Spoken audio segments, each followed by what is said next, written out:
नमस्कार दोस्तों, आप सभी का हमारे YouTube चैनल कथा कहानियों के संसार में स्वागत है। आज मैं आप लोगों को सोमवती अमावस्या की कहानी सुनाऊंगी। एक रानी थी। रानी के पास एक बेटी और एक बहू थी। रानी के दरबार पर एक महात्मा रोज भिक्षा मांगने आते। जब बेटी भिक्षा लेकर निकलती तो महात्मा आशीर्वाद देते, बेटी तुम्हारा धन बढ़े।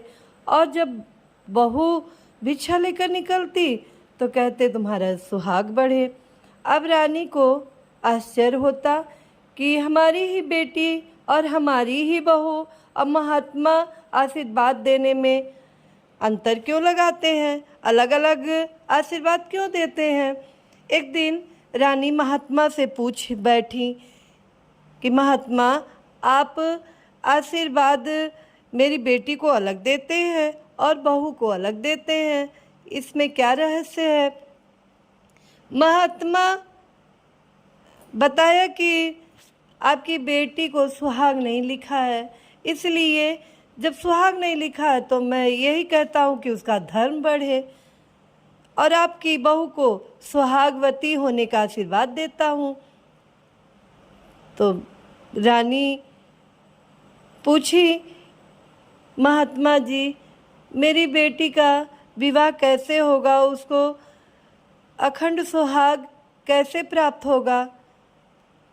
तो महात्मा जी ने कहा कि इस नदी के पार सोना धोबन रहती हैं।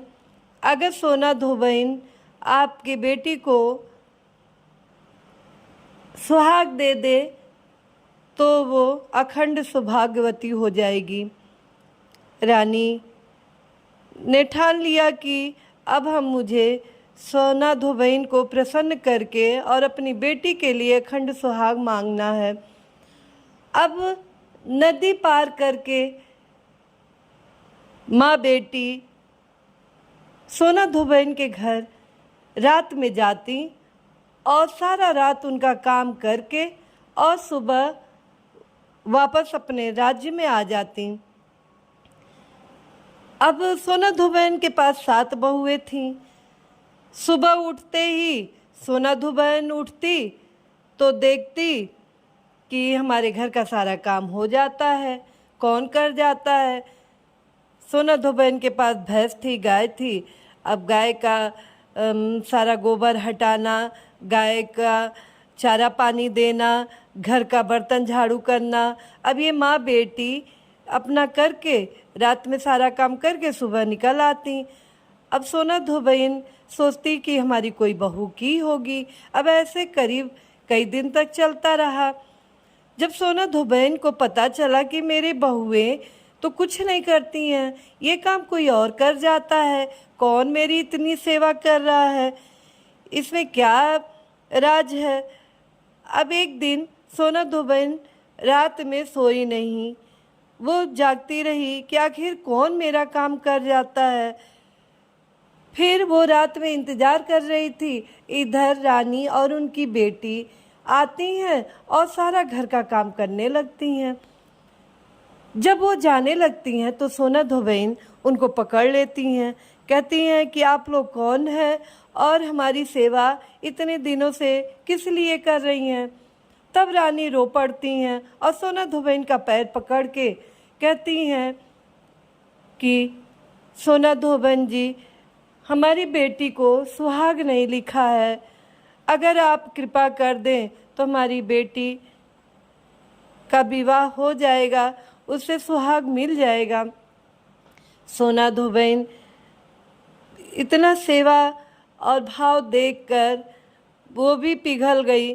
बोली, ठीक है, आप अपनी बेटी का विवाह की तैयारी कीजिए और मैं सुहाग देने आऊँगी।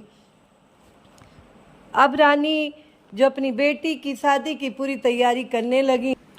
जब विवाह का दिन आया तो रानी जी रथ के साथ सिपाहियों को सोना धोबन के घर भेजा ताकि सोना धोबन आराम से सुहाग देने आ जाएं। अब सिपाही रथ लेकर सोनाधो बहन के घर पहुंचे। इधर सोनाधो बहन अपने परिवार को समझाई कि जब मैं सुहाग देने जाऊंगी रानी की बेटी को तो हो सकता है तुम्हारे पिता की मृत्यु हो जाए, तो तुम लोग मेरा इंतज़ार करना, अपने पिता को एक कमरे में बंद कर देना। और ये सब समझा के सोनाधो बहन रथ पे बैठ गई और रानी के घर गई। वहाँ पर रानी की बेटी को सुहाग दिया। सुहाग दे के जब वापस आने लगी, इधर धोबी की मृत्यु हो गई।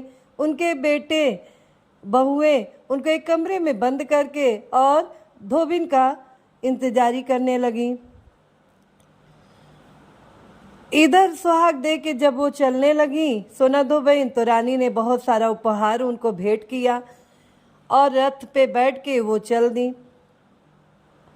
अब सोनाधो बहन को तो ये पता चल गया था कि इधर मैंने सुहाग दिया, उधर हमारे पति की मृत्यु तो निश्चित हो ही गया होगा। ये सोचकर बहुत दुखी थी।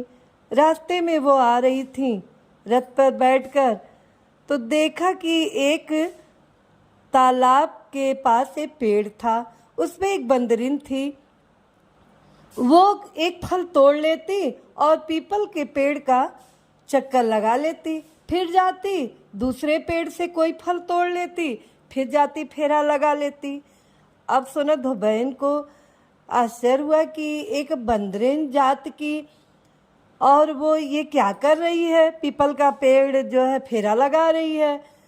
तो वो सिपाहियों से कह के रथ रुकवाई और गई।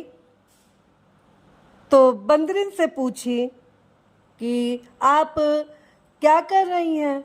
तो बंदरिन बोली कि मैं पिछले जन्म में एक औरत थी, कोई पाप के कारण मैं इस जन्म में बंदरिन बन गई हूँ, लेकिन आज सोमवती अमावस्या है, आज पीपल के पेड़ का फेरा लगाया जाता है। 108 चक्कर लगाने से इससे अखंड सुहाग होता है, इससे सुहाग बढ़ता है। और मुझे पिछले जन्म का ज्ञान है, आज सोमवती अमावस्या है, इसलिए मैं फेरा लगा रही हूँ। तो सोनाधो बहन ने कहा कि ठीक है बहन, क्या इससे सुहाग बढ़ता है। तो बंदरिन बोली हाँ, इससे सुहाग बढ़ता है।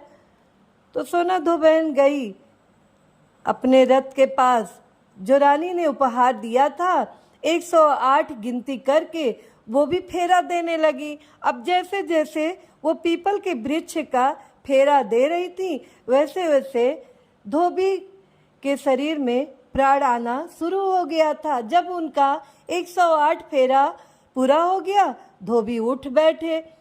अब धोबी उठ बैठे तो अब आवाज़ करने लगे, बुलाने लगे सबको।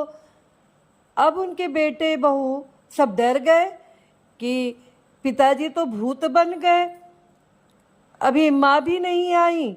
अब वो सब बाहर जाके बागीचे में बैठ गए अपने घर से दूर होके। अब इधर फेरा दे के सोनाधो बहन रथ में बैठी अपने घर आई। जब आई तो बागीचे में अपने परिवार को देखा कि हमारे पूरा परिवार में बेटे बहू बैठे हुए हैं। अब वो सब चिल्लाने लगे, माँ और पिताजी तो भूत बन गए, आपके जाने के बाद उनकी मृत्यु हो गई थी, हम लोगों ने कमरे में उनको बंद कर दिया, अब कमरे से आवाज़ आ रही है, पिताजी भूत बन गए। सोनाधो बहन अपने घर आई, दरवाज़ा खोला, अपने पति को जीवित देखा, बहुत खुश हुई। सोनाधो बहन इतनी प्रसन्न हो गई अपने पति को जीवित देखकर कि उनकी खुशी की सीमा नहीं थी। इसीलिए सोमवती अमावस्या फेरा देने से सभी बहनों का अखंड सुहाग होता है, इससे सुहाग बढ़ता है। इसलिए सोमवती अमावस्या पर पीपल के वृक्ष की फेरी जरूर लगानी चाहिए। जय भोलेनाथ।